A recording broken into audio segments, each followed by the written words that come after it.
E o Luiz Carlos do Centro também pergunta qual a influência, agora eu não sei se o nome está de Antônio Gramsci, é Gramsci? Gramsci, é. Gramsci, nos partidos comunistas.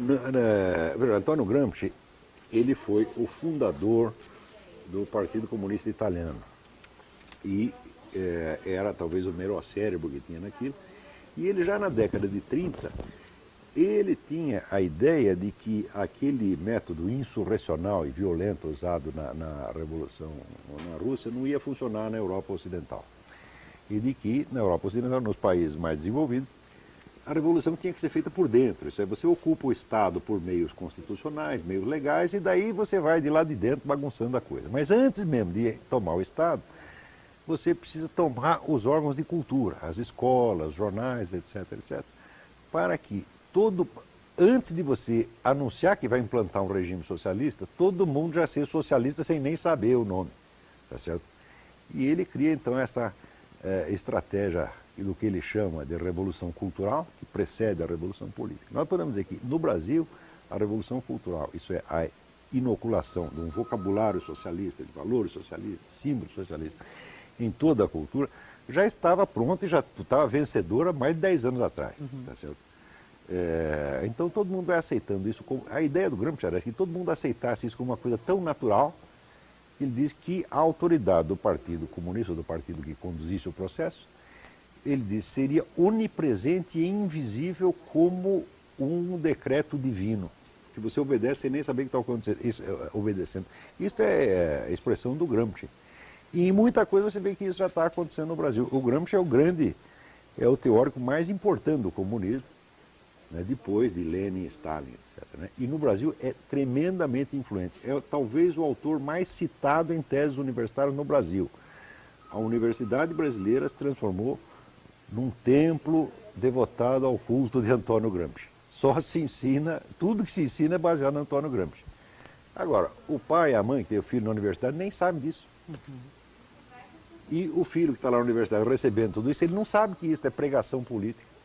Isso para ele é a natureza das coisas, é o conteúdo da matéria que está sendo ensinado. Se não há alternativa, se não existe confronto, você não fica sabendo exatamente onde você está. Você vê, um time de futebol, o que seria um time de futebol que entra no campo sem ter outro time do outro lado? O que ele vai fazer lá? Eu digo, olha, vocês estão mais ou menos assim, não sabem nem o que estão fazendo no campo. Eles têm que ter a confrontação. Tá certo? Não essa falsa confrontação, como disse o Edward, da esquerda com a esquerda mesmo. Não, tem que ser total, tem que haver total para que o pessoal de esquerda coloque as suas posições, o pessoal, e todas as faixas de esquerda e todas de direita tem que estar presente, o pessoal tem que conhecer tudo. Por quê? Porque isso aí ninguém é o dono da verdade. Já dizia São Tomás de Aquino, na verdade é filha do tempo. Quer dizer, precisa ter muita gente, né? Ou a Bíblia disse, quando você tem mais conselheiros é melhor para você. Porque você ouve todos e depois você tira a sua conclusão. Aqui, o telespectador, o leitor do jornal está sendo privado desta oportunidade.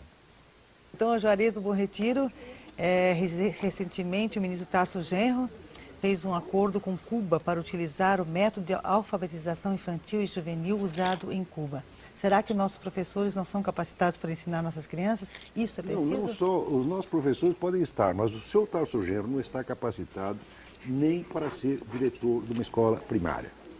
Tá certo? Eu duvido que esse sujeito entenda alguma coisa de educação, de filosofia de educação, etc, etc.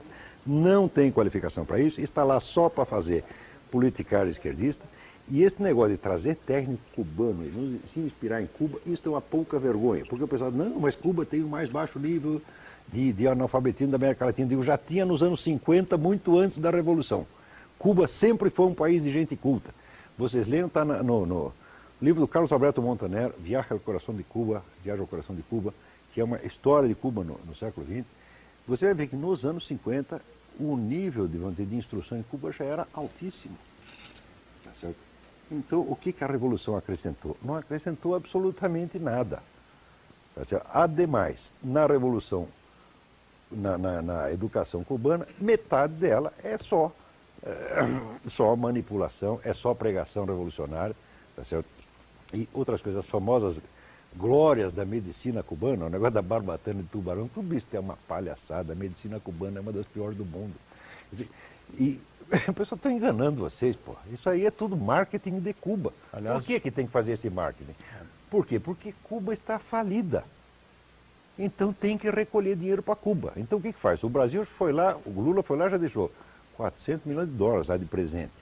Ah, mas não basta. Então precisamos fazer um convênio aqui para o brasileiro soltar mais dinheiro lá para Cuba. Tá certo? E precisa também fazer turismo para Cuba. O senhor Lula durante muito tempo ficou de agente do turismo. Aí, vamos promover viagens para Cuba. Por que tem que ajudar Cuba se Cuba tem um regime maravilhoso que resolveu todos os seus problemas econômicos?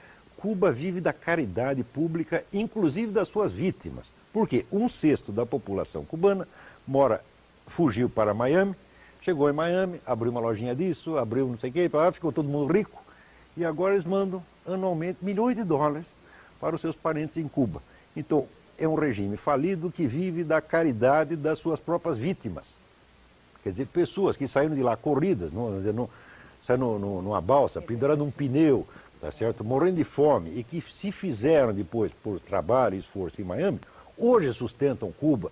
E ainda vem esse safado mentiroso Fidel Castro dizer, não, nós temos um regime maravilhoso, aqui resolvemos todos os problemas. Você não resolveu problema nenhum, você só arrumou o problema, tá certo?